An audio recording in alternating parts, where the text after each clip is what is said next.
Hello, everyone. My name is Fred, and welcome to Off the Mark. And this is another slight different video, similar to the last one I did on the animated, not animated, but anime series, Overlord. And as always, with me is my brother.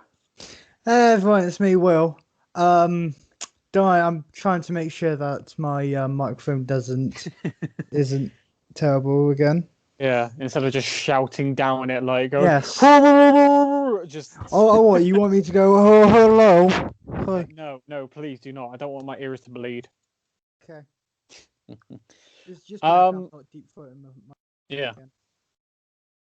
So, as our last video, we actually found out that it's the most popular video that we've actually got on the channel. And I found that really interesting. So I thought that this next episode could potentially get more, considering a lot more people, I think a lot more people are interested in Shield Hero rather than Overlord. Okay, in my opinion, both of them are fairly like on par, but I kind of do prefer Shield Hero. Yeah. Hmm. Well, you know. Okay, so as you may have just heard me say, we are doing The Rising of the Shield Hero. Now, The Rising of the Shield Hero is another anime series, and it is based on the manga series of the same name. Similar to Overlord, it is a isekai anime, and obviously, if you haven't watched our last episode, I'll give you a bit of a brief rundown of what isekai is. Isekai is basically when you are taken to another world, either after you die and you're reincarnated, or you're just taken there by accident, or you're chosen by someone to go there. That's basically what an isekai is. Now, with that done, we'll move on to what this anime is.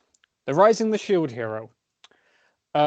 We are given a story that is basically about an underdog hero who has to go through a new land, learn everything he can, and try and find a way of making himself less of a bad person. And if you want to know what I mean by that, we will explain the story. So, our main character is known as Naofumi Iwatani, and he is an interesting character because he is one of the four people summoned from a different world to a fantasy world called Melramark. Well, the kingdom of Melramark is where they are taken, and the four of them wake up in this place, and they realize that they each of them have like a weapon. So one of them has a sword, one of them has a bow, one of them has a spear, and the other one, this being Naofumi, has a shield. And they are told that they are the legendary cardinal heroes who will save this world from like an apocalyptic wave of destruction. And yeah, that's basically the beginning of the story. Um, yeah, Will. Hmm? So, is there anything you want to say about the beginning of Yeah, what I've just well, said? yeah, of course. He mentions that in it that he's living with his brother, didn't he? Yes, he And does. yeah, and okay, there's a theory which is going around, which we're probably gonna either end up like saying at a later date or later on in this. But yeah, and of course I love like the foreshadowing that they do when like oh yeah, when he's reading the book which sends him there, goes like oh yeah, there's this princess, yeah, I don't know about her, she seems kind of bitchy, which I absolutely love, sort of like the Yeah, foreshadowing of that. thumbs up. Yeah. Uh, Ooh, sorry that. So the other heroes that now for me summoned with are known as Ren, Itsuki, and Motoyasu. Hmm. All three of them are cardinal heroes. They have a specialized weapon that they can use, and it has like magical properties, and they're known as like legendary heroes. Yep, or as I like to call them, Dumb, Dumb and Dumber. And you'll learn why we all have that opinion. Everyone in that community has the opinion of those three as the story goes on. So, like I said, the story takes places where they're transported here, and right off the mark, when they have to introduce themselves to the King of Melremark, he shows very cold and I'm trying to think of a good word. Like he's not very he ignores Nelfme, and you kind of get the sense that the king and the kingdom don't really like the shield hero, but we don't know why, and it's explained why further down the line.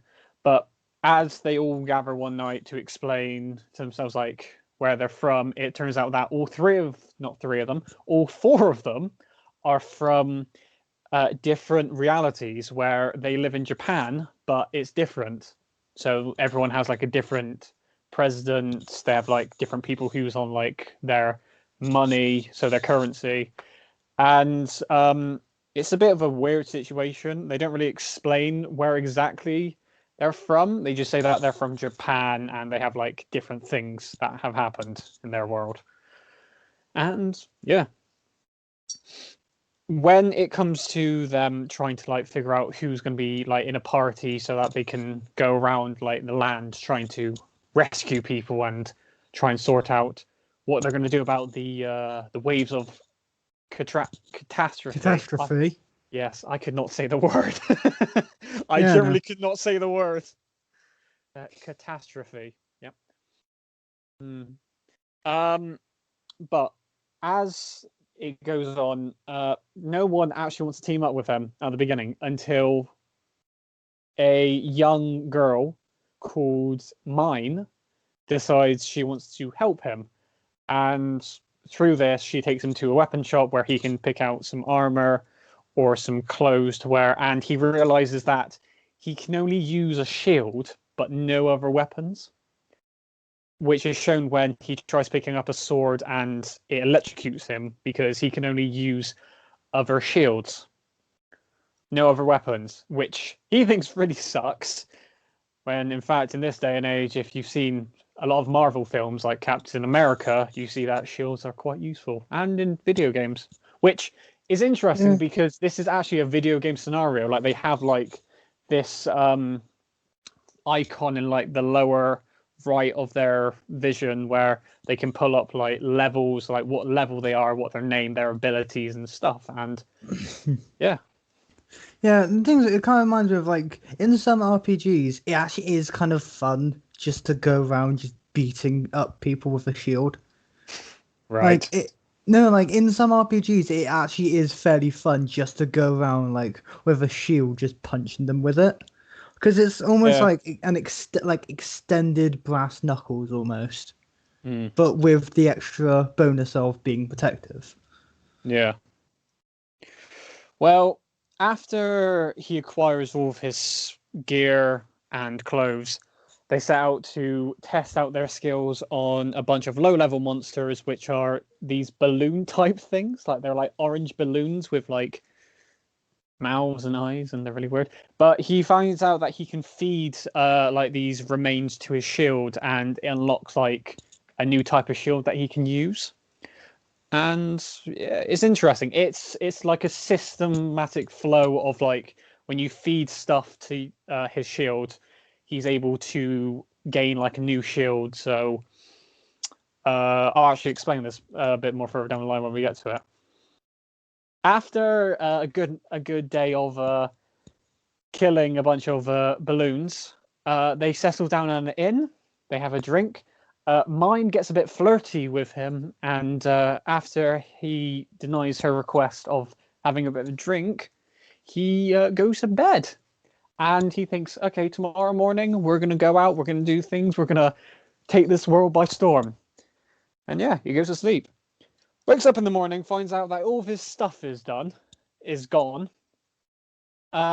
finds out his money, his gear, his clothes, anything he's got has disappeared and is no longer with him. He goes to Mine's room to go and see if she's awake, and he's told that he's been summoned to the castle by a bunch of knights.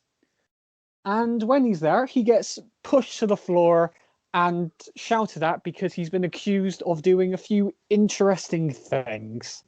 And there's a whole controversy around this series because it deals with the idea of like false accusations against people. And it's interesting because he gets pushed to the floor, shouted at, and told that he assaulted mine and he was stinking drunk at night. And they come in and say, "Oh, this was found in his room," and it's like a lingerie thing. And everyone's shouting, saying, "Oh, he's despicable, he's a scumbag," and that they won't work with him. And he realizes that this cannot be, like, someone must have done it.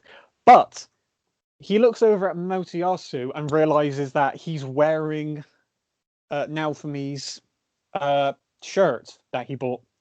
And when Naofumi says to him, "Oh yeah, that's my stuff. What have you got? You set me up." He's like, "What do you mean? Mine gave this to me as a gift." And then you're like, "Mine did it." And as he's thinking, he looks over at Mine, and she raises her head up, smiles, pulls her tongue out, and like makes like a weird face at him. And he's like, "She set me up. She did this," and he gets really angry. And when he says that he doesn't care, he just let him go home and everything. They reveal that he cannot go home because it doesn't work that way.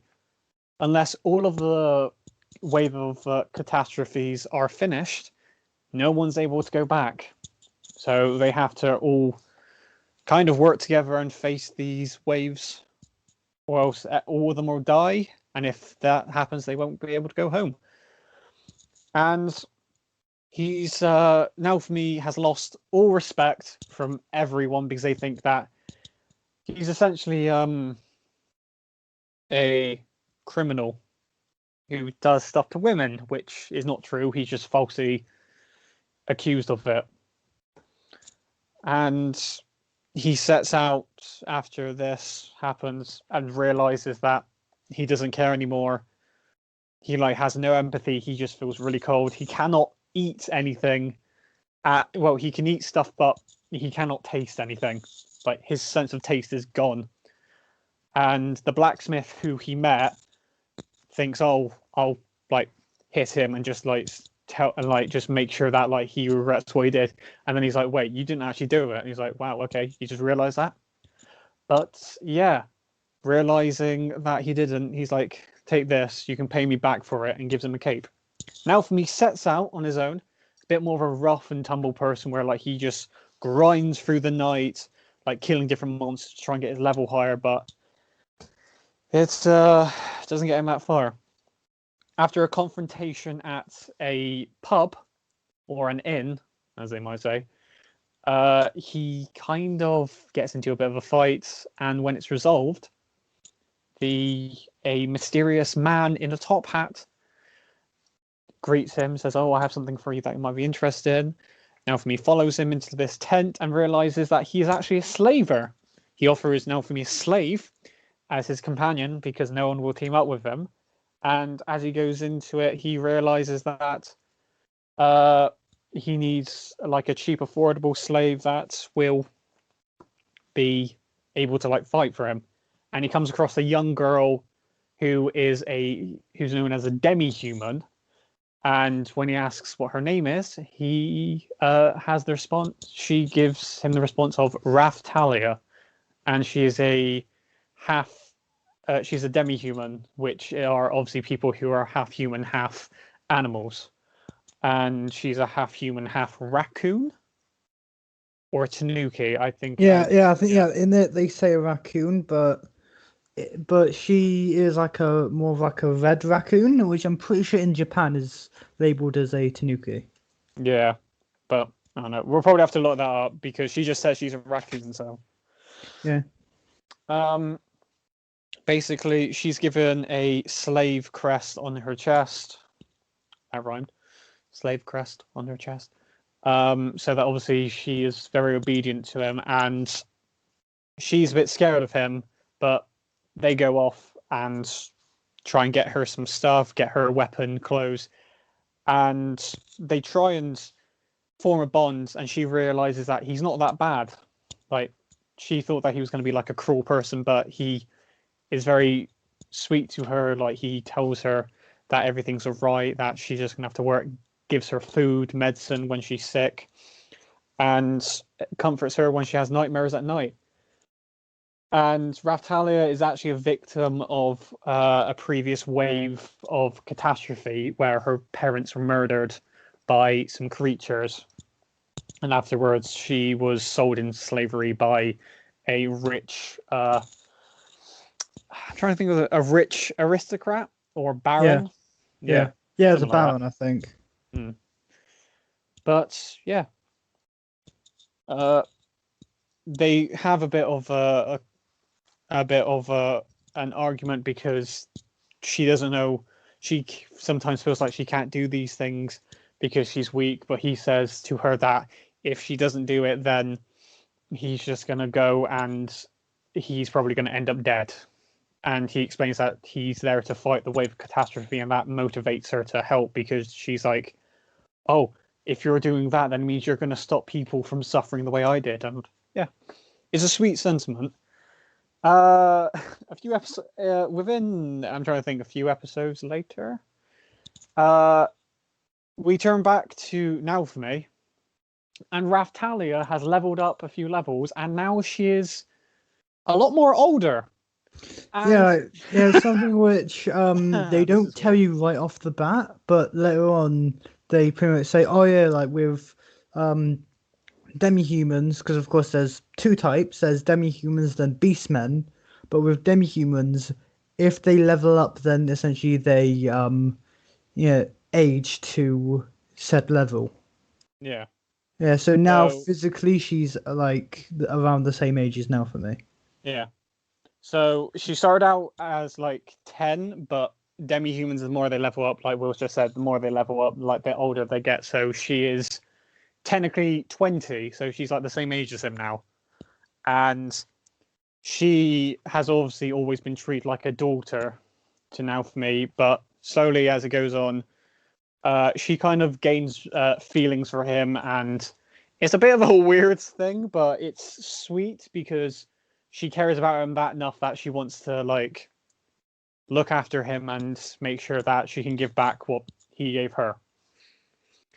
But on their return back to the capital, Naofumi is given a new set of clothes, which is like a more like armored look, which I actually quite like this design Yeah, for outfit. it's called barbarian armor, I think. Yeah, No, and no, now, no, no, it's called barbarian king armor, I think. yeah, but Naofumi says, "Do you really want me to look like the king of the bandits?" And yeah, actually, it's funny enough, it does. Yeah, And but it looks cool. mhm. Yeah, fun enough, it's the same color scheme that I end up wearing most days. On arrival back to uh what's it called, the dragon hourglass, which is like how much time's left until the wave of catastrophe happens. He's greeted by the other uh cardinal heroes, and they are just like, "Oh, well, look who it is." And they're obviously a bit cold to him because they haven't seen him in a while, and everything's a bit weird. Mine is now part of Motoyasu's team, and she's still a bitch as always. Mm. We're just going to keep on calling her a bitch throughout this thing because she Yeah, is. yeah. She reminds me of another person who has been in the media lately. Yeah, also looks similar to them as well. I'm a hurt. Yeah. mm, Yeah. We've always made that comparison. yeah, It looks very similar to her. yeah. You know, but when the time comes for the wave to begin, they go into battle to try and protect a small village, and within moments, not moments, but within like I think an hour or something, the wave is finished and all the monsters are slain, and a party is held for all the heroes, saying, "Oh, you rescued a load of people." And what happened was really interesting because Motoyasu sees Raftalia like serving Naofumi, and he finds out that she's actually a slave, which is rages him. Motoyasu goes up to Naofumi and challenges him to a duel to settle everything once and for all, and set her free because there's a slave crest on her, making her do whatever Naofumi wants. But she says, "No, no, no, no. I'm with him by like my own opinion, like not opinion, but Yeah, like her own accord. yeah." So obviously, but the king and everyone forces him to do this duel because if he does not, then Raftalia will be taken from Naofumi by force. And the duel happens. They have a fight. Naofumi reveals like some new shields that he's learned. So there's like a two-headed dog shield that the heads like come off and start like biting at anyone. There's a prison shield which like encases your there. No, I think that's just like a normal ability that he has. Well, he has like Shield these prison. abilities. So there's shield prison, and then there's air shield, which is like like a massive shield that like appears. Yeah, well, yeah, airstrike shield.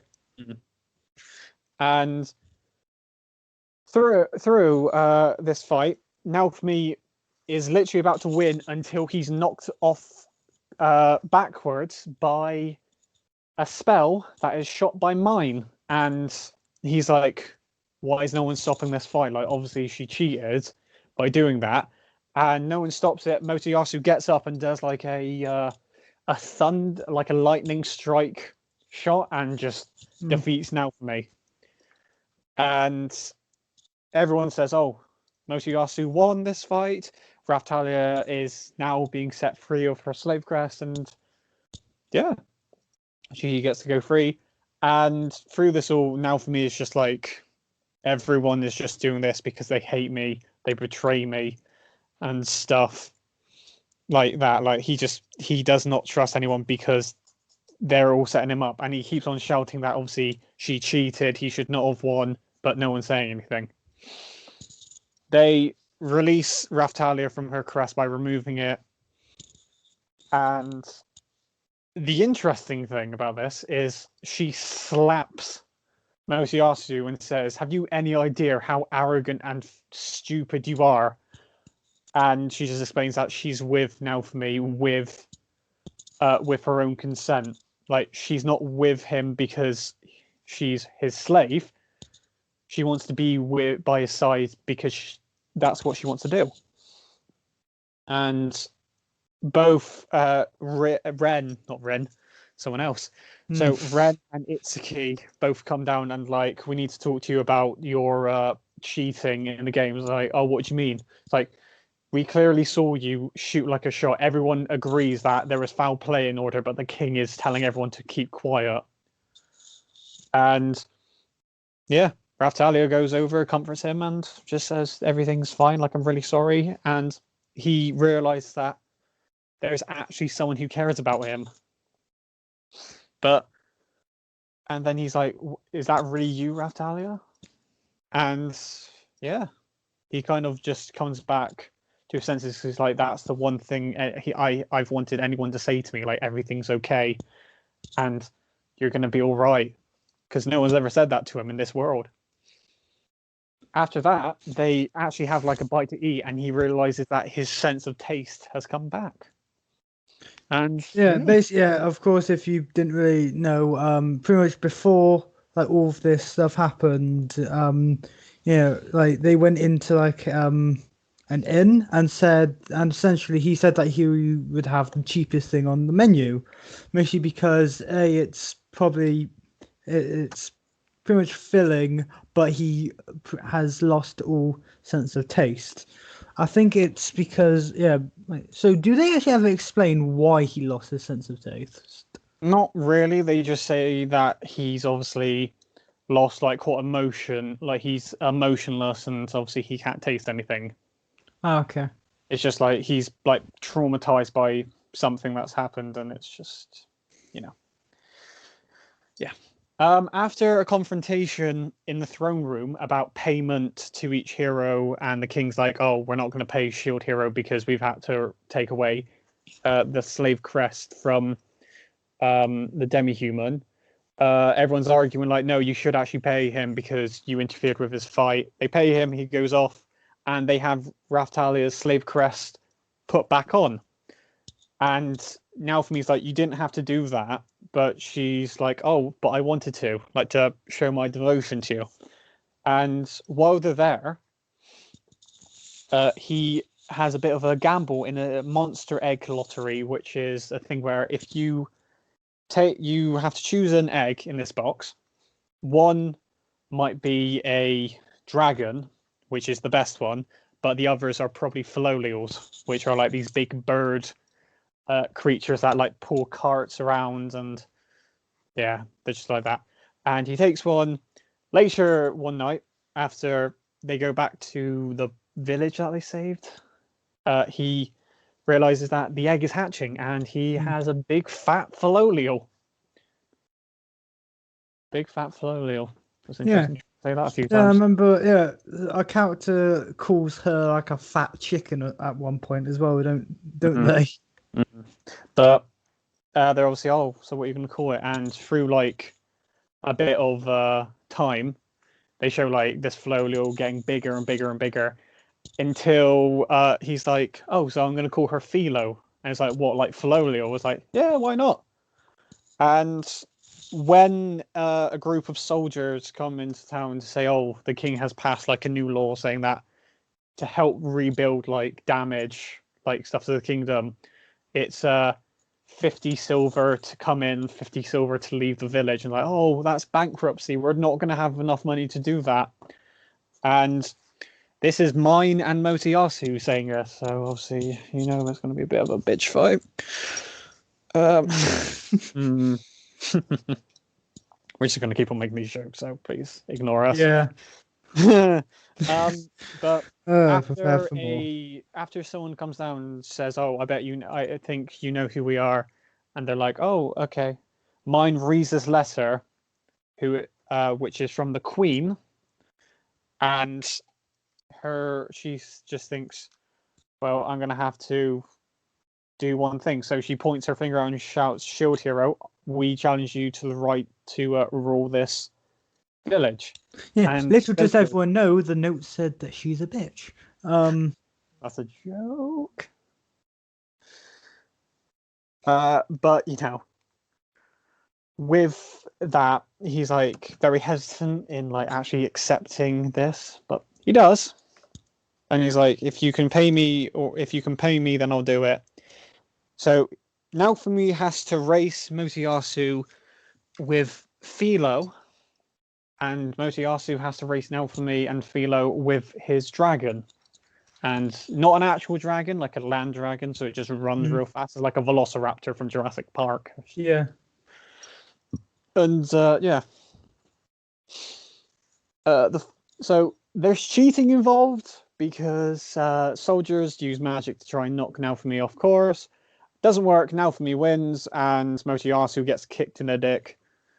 Yeah, for calling Philo. Yeah, isn't he the one who calls Philo a massive fat chicken? Yeah, and then Philo transforms into a giant Philolial queen.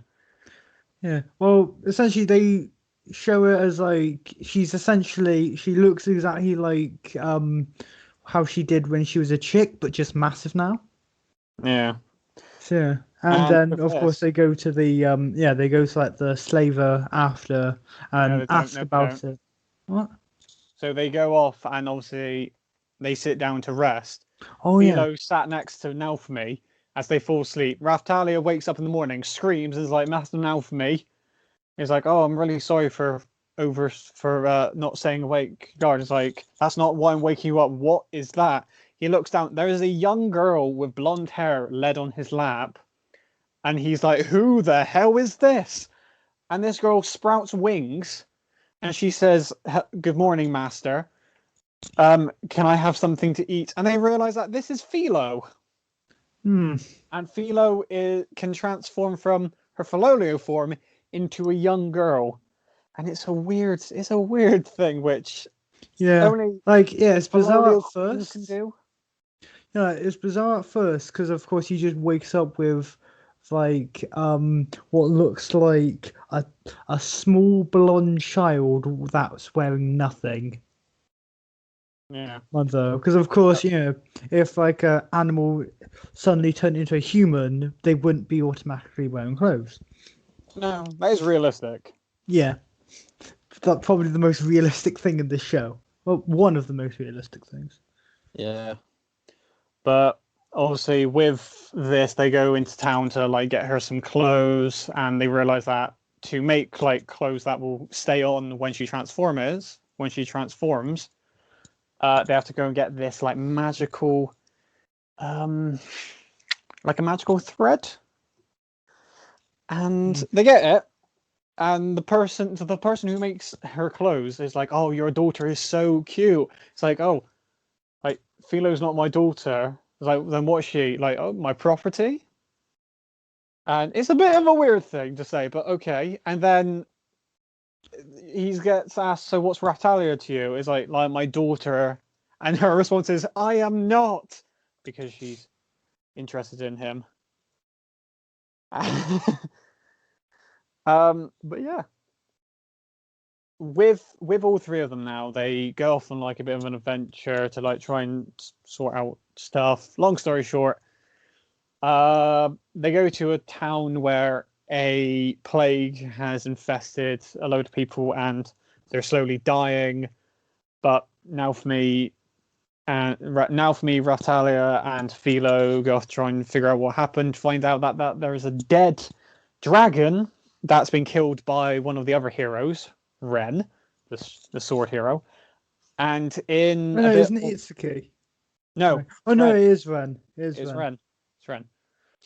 But in a bit of an incident, the dragon comes back to life, swallows Philo, and now for me is really angry and unlocks a new shield, which is called the Rage Shield, and this basically has absorbed the anger and frustration, and essentially the rage of this undead dragon, and he uses it against the dragon and basically kills it. After a bit of time, the dragon's stomach opens up and Philo's body comes out. And they realize that Philo was alive the entire time and was eating this dragon from the inside and just killed it. They stopped the plague. Now for me cures like a lot of people as they go on. They realize that there's another village that is having an issue because another one of the other cardinal heroes, Motoyasu, spear hero, Mm. the twat, uh, he basically brought this magical seed that helped like flourish like the crops and grains and whatever in this village, but it also brought like these plant like floral monsters that like engross everything and started eating and killing people. They fix it by basically using like this antidote, and the people give them a wagon where they can just go around carrying a load of stuff now and become like a type of merchant on the way so that they can sell stuff. And it comes back to the point where they have to do another wave, and uh, everything's just a bit strange. Wait, I think before that they also go off to another deserted place where famine and a dictatorship in the land had been crushed, but everyone was starving. I think I'm trying to Yeah, remember. yeah, and we're just left on their own just to fend for themselves. Hmm. And obviously realize that that the last of the other three heroes, Itsuki, so the bow hero, toppled the government in this place and left it in a bit of ruin. And everyone was left in like poverty, starvation, and a few people died. After this, they go out. They go back to the city and get ready for the next part of the hourglass. In a bit of an incident where a young knight, well, not knight, but guard, starts chasing Naofumi down and trying to get his attention.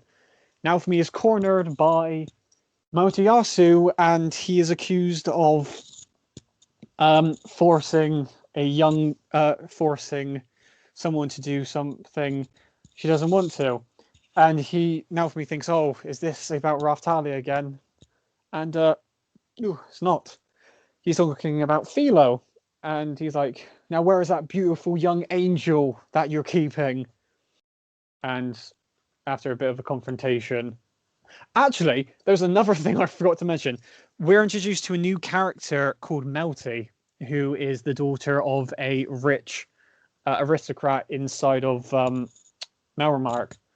And she comes with them and helps them understand a few things. She has a thing where she likes animals and she loves Philolials. So when she sees Philo, she's really fascinated by her, which is quite funny. She's a good character. I like her character in it. Yeah. And Mine comes out, says to everyone oh, this is an official duel.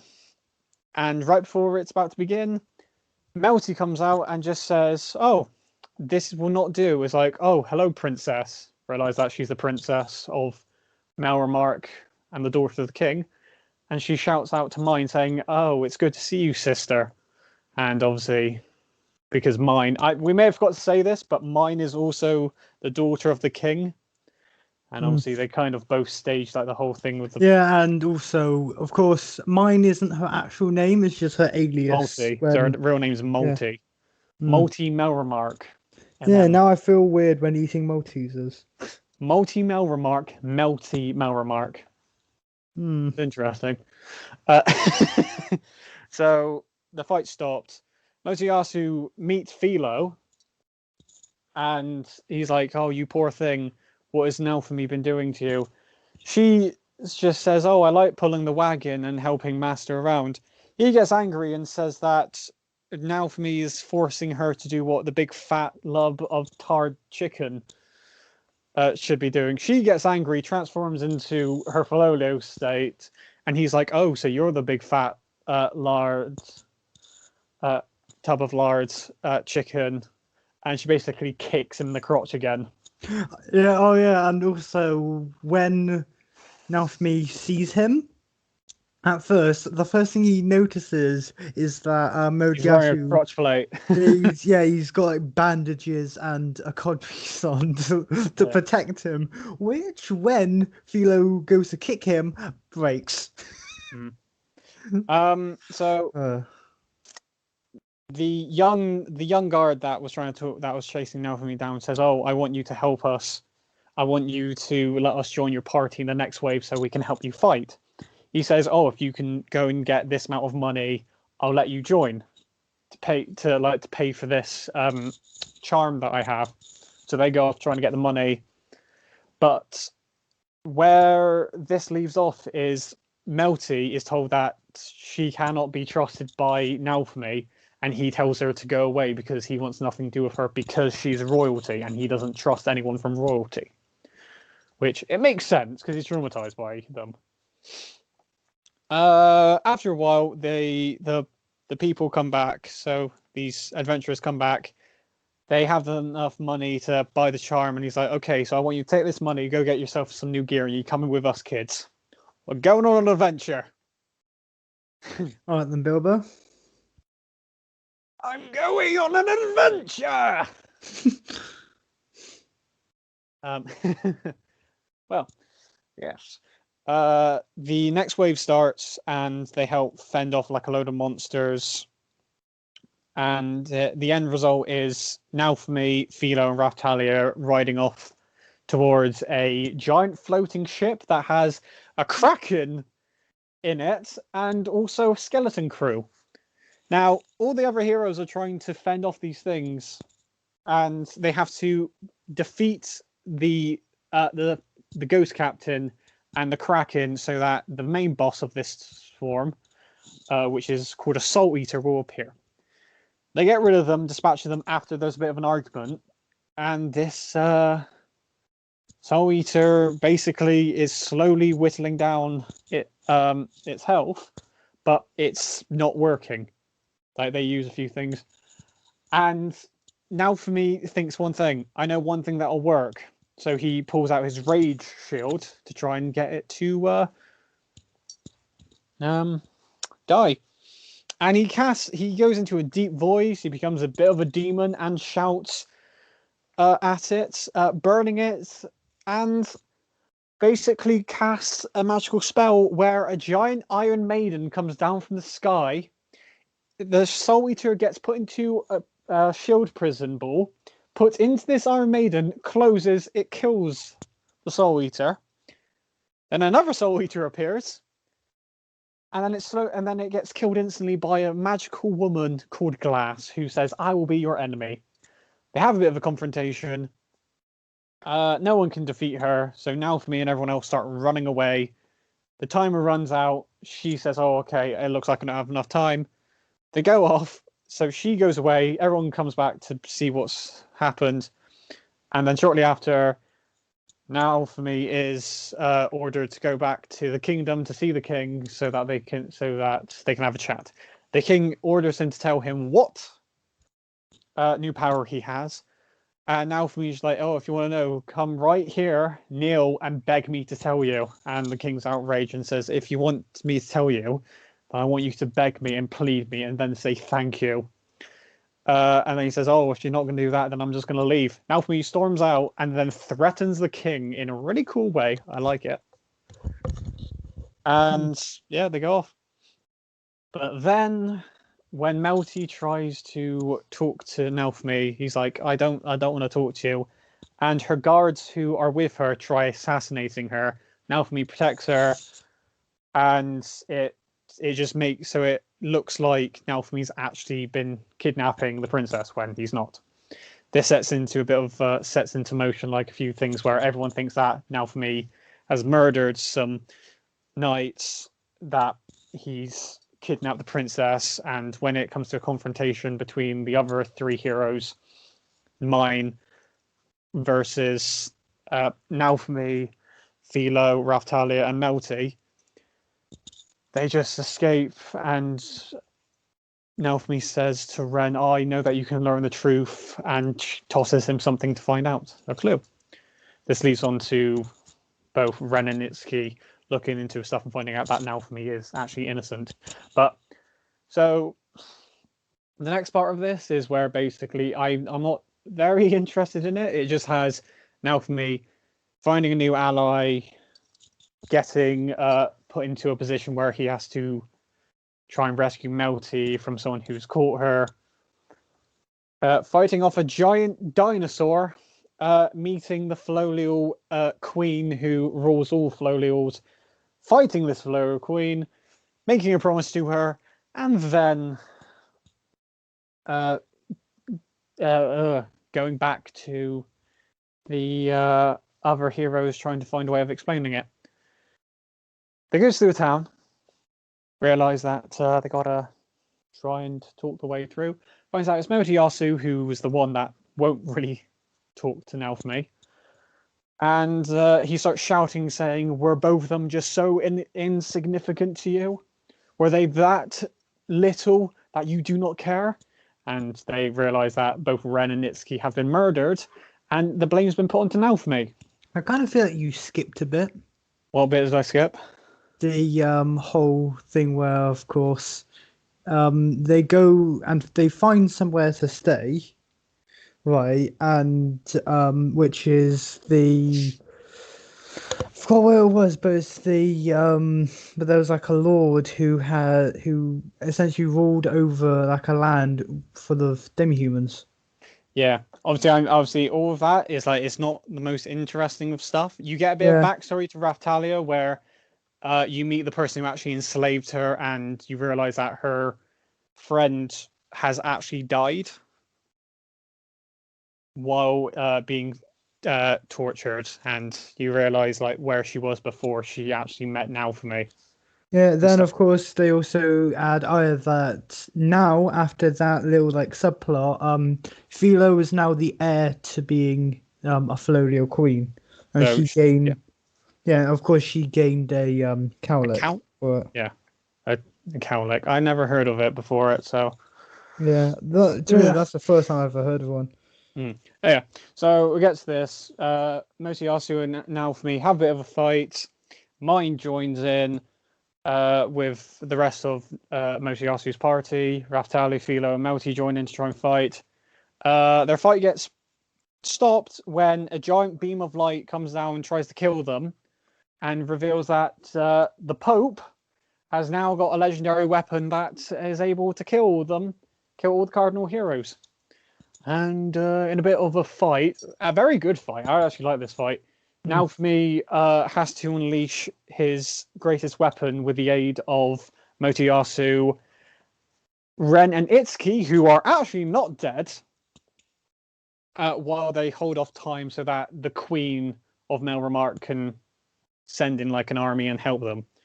And he basically uses a spell called Blood Sacrifice, which drains Naofumi of a lot of his blood, but also kills the Pope in the process. Yeah, things like this fight is kind of flips one famous anime trope on its head.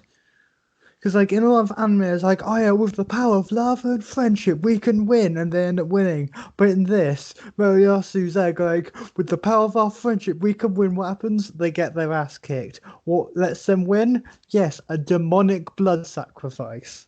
Pretty much Mm-hmm. the opposite of the anime Mm. trope. Yes. After the Pope is defeated, the Queen takes Naofumi back to Melremark, heals him up, and helps him. And then, in a bit of a conversation between both of them, she reveals that she's going to help him clear his name and make sure that everyone knows that he's not a villain, like he did not do anything. And she reveals what's going to happen to both the king and uh, mine for what they've done. The next day, they go in, find out that mine and the king have been put on trial for sedition and for a lot of other things. And this is probably one of the funniest moments because mine gets put a slave crest on her chest. So if they ask her a question and she lies, she gets electrocuted, and all throughout it, she lies. She lies about She lies about the accusation. She lies about not sent about sending people after her sister, about burning the forest, like everything, and both of them are just sentenced to death. The execution is follows up, and everyone's just like saying, "Yeah, get them to get all they're gonna get killed. Yeah, have their heads chopped off." Guillotine's got them, and yeah.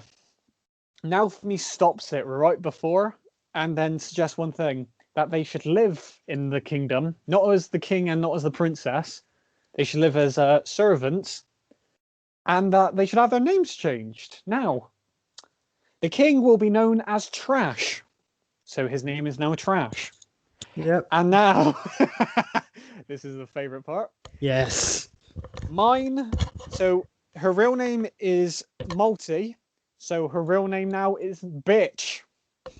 So she will Yeah, be known as boy. Bitch from that day forth. And because they mentioned that she also uses an adventurer's name, which is mine, Yeah. they have to come up with Okay. a name. So now from me says, how about whore? So now she will be known as Bitch, and her adventure name is Whore. Yep. And yeah, shortly after this, Naofumi goes off with Raftali and Philo to try and figure out a few things, but they have to come back after being summoned by the Queen to try and sort out what's happening for the next part of the wave. They find out where it's going to be, and they go off. But along the way, they meet two interesting characters, which one of them I actually quite like. Um, so one of them is called Lark, and the other one I'm trying to think of what her name is. It's Ferries, I think. Is it Freeze? It's Ferries, I think. Let me have a look. Um, Yeah, if you have a look. So basically, it's both a guy and a woman, and They team up with Naofumi, Raftal, and Philo on this island to try and like level up, try and get a few things done, and in the end, they make a friend. And when Yes, Therese. Therese, okay, so they both try and make friends, and they do. And after this, they go off. They make their separate. They go their separate ways. They do everything. And then during an excavation down to the bottom of the ocean, where there's a temple, they find another dragon hourglass and realize that there's another wave coming in a few hours. So they teleport back to Marmark, get everyone back together, and they set off to try and stop this wave. During this wave, this is in the ocean, so they're on boats. Giant sea monsters and sea creatures start coming through, trying to kill everyone. And midway through, Lark and Therese are just there like, wait, you guys think you're actually heroes? Because from what it looks like, you were struggling to do any of this. So in my book, you're just a joke. And it turns out that Lark and Therese are actually working with Glass, the woman from before, to try and bring this world down so that they can save theirs. And in a confrontation, it's Naofumi versus Lark, and then you have Philo and Raftalia versus Therese. Lark wields a scythe, and he's known as the Scythe Hero. And Therese is known as the Jewel Hero. I don't know, but I do. But yeah, she has like these two bracelets essentially, which have like jewels on them. Yeah. Which with one of them, of course, Naofumi ended up fixing. Yeah. So she uses like these different tools to like conjure up magic and make things work. Yeah, but I remember there is like a nice touch which they did use, where essentially she tried to use one of them against Naofumi, but it wouldn't do anything against him. And then she looked down and realized, oh yeah, that because the reason why it didn't attack him is because that was the one that he repaired. Yeah. So yeah. During this battle, Glass comes through, and it then turns into Naofumi versus Glass. Everyone's having like a bit of a scrap at each other. The monsters are still trying to kill everyone, and the timer runs out again. And Glass, Lark, and Therese all go off somewhere to try and recuperate so that they can do a next battle. As a reward for this victory, the Queen says, "Oh, you can have anything." So Naofumi asks for something, and he becomes the Lord of Siltville. I think Silkville. Silkville. Yeah, which is Raftalia's home from a while ago, and he rules over it. He revamps it, and this is basically where the season ends. Now, I enjoy this anime. It's good. It's a good anime. Yeah. What's your opinion, Will? I honestly love it. It's one of my personal favorites, and yeah, of course, when we were talking about which ones to do before, we kind of had the idea of like, of course, doing it so it's like 1 week it's one that you had an idea of, then the next week is one that and of course you came up with both, of doing both Overlord and Shield Hero, and Shield Hero would actually have been my first choice to do. Yeah. Because out of all of the isekais, it might be my favorite. Because I love it so much, and I can't wait for because of course they revealed that they're working on both season 2 and 3, and it's like, I can't wait for it. So before we get onto that, what do you rate this season? Full on 9. You rate this a 9? I agree. It's a 9. It's a 9 out of 10 because this is probably one of the best animes I've actually ever seen, and I would watch it over and over again. But of course, with most things to do with anime, there are some things which I kind of would want to see, like which they could have done. Yeah. So yeah, whereas like, but off the top of my head, I can't really think of like any like major. Like I don't, there aren't any major things that I would change. Like there's no major things that I would change. Okay. Regardless. Yeah, that's good. Yeah, So, like Will has mentioned, season 2 and 3 are happening at the same time. They're coming soon. I expect to see more new shields, a lot more bigger battles, and some like a bit more character development. Because I feel like he's gonna regain his friendship with the other heroes. If not, then that's cool. I just kind of want to yeah, see what happens. yeah, and of course, like they kind of hint towards Motoyasu wanting to be more friendly towards him by Yeah. the end because he said, "Oh, that I actually just wanted to go visit." Um, and the thing is, one thing which we might be getting, which I remember, yeah, Fred, you said you're really excited for it, where Okay. it's the rest of the Raid Shield armor. Yeah, so now for me he has like when he goes into the raid shield mode, like black armor goes across his body, and he looks like a demonic like demon knight, and it's really cool. I like it. It's like a kind of like more like armored, demonic looking version of his normal armor. Yeah, So yeah, and I think the only bit which we really need now is the head. yeah, And but I kind of feel like that by the end of season 3, he's going to have used it like plenty of times. I mm. kind of feel like that it's going to be similar to Sieg from like at the end of um